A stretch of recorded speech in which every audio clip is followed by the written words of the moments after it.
Hello, আসসালামু আলাইকুম। আশা করি সকলে ভালো আছেন। আলহামদুলিল্লাহ আমি ভালো আছি। তো আজকে চলতেছে এখানে খিচুড়ি রান্নার প্রস্তুতি। তো খিচুড়িটা রান্না করতেছে আমার ছোট ভাই। তো এখানে সব মসলা ও দিয়ে দিতেছে, রসুন বাটা।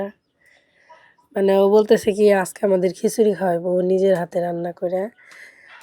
তো রান্না করতে যায় দেখে তেল শেষ। তো মোটামুটি অল্প তেলেই খিচুড়ি রান্না করছে। তেল শেষ হয়ে যাওয়ার কারণে তো এখানে খিচুড়ি রান্না করার জন্য নিয়েছে লাল শাক, লাউ পাতা, ডাল, তারপর একটু মুরগির মাংস ছিল আর কি, আলু আর হচ্ছে পোলাওয়ের চাল।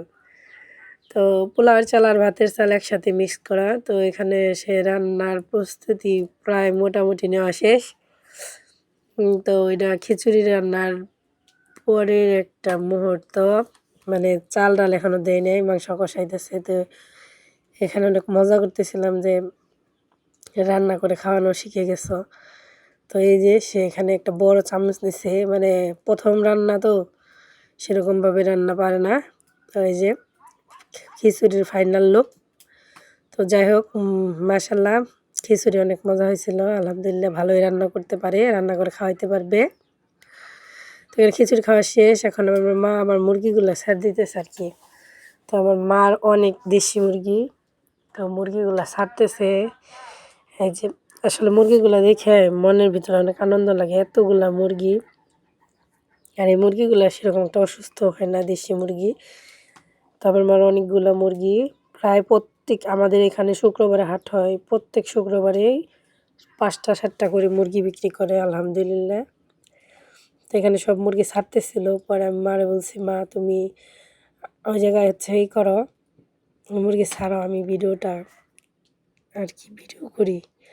তো মা মুরগি ছাড়তেছিল, ছাড়ার পরে ওই যে এখানে এনে খাবার দিছে। এই যে মুরগিগুলো খাইতেছে। মুরগিগুলো খাওয়ার পরে মানে গ্রাম এলাকায় ছেড়ে পালা মুরগি তো বাহির দিয়ে থাকে বেশিরভাগ। তো এখানে ধরে আনছিল মাছ। তো মাছের মধ্যে অনেকগুলা কাঁকড়া ছিল, অসংখ্য কাঁকড়া। তো কাঁকড়াগুলা মাছের থেকে আলাদা করতেছিল, করার পরে মানে মাছের চাইতে কাঁকড়াই বেশি, এরকম একটা অবস্থা। তো জালিটা ওই যে দেখা যাইতেছে মোটামুটি ভালো বড় অনেকগুলাই মাছ পড়ে। তো এখানে আমার একটা কাঁকড়াগুলো একটা লোক চাইছে, তার জন্য রেখে দিছে। আমরা অবশ্য কাঁকড়া খাই না, কাঁকড়ার সাথে সাথে একটা কুইসাও পড়ছে। পোলাপানগুলো সব আর কি কাঁকড়া দেখার জন্য এখানে অনেকগুলা কাঁকড়া ছিল, তার মধ্যে মাছও ছিল। মাশাল্লাহ অনেকগুলা মাছ হয়েছে। তো যাই হোক, জালি আমার গ্রাম এলাকার মানুষের অত কিছু কেনার লাগে না, মানে অল্প কিছু জিনিস কিনলেই চলাফেরা করা যায় আর কি, খাওয়া দাওয়ার বিষয়টা হয়ে যায়। শহর এলাকায় তো আর তা না, সবসময় কেনার উপর নির্ভর করার লাগে। আর আমাদের এখানে আমরা যদি চাই যে 1 মাস বাজার করব না, তবুও পসিবল, মানে টিকে থাকা সম্ভব।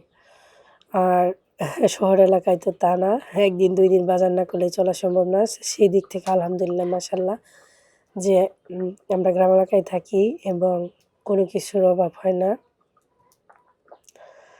তো এখানে অনেক ধরনের মাছ আছে, গুড়া মাছ, মানে গুড়া মাছ আছে, টাকি, তারপর মানে সব মাছ মিলিয়াই মাছগুলা খাইতে যেরকম মজা, তো সেরকম করতেও কষ্ট। এখানে দেখেন কুইসাটা কত বড়। কে কে কুইসা দেখেন না এখনো, তারা দেখতে পারেন।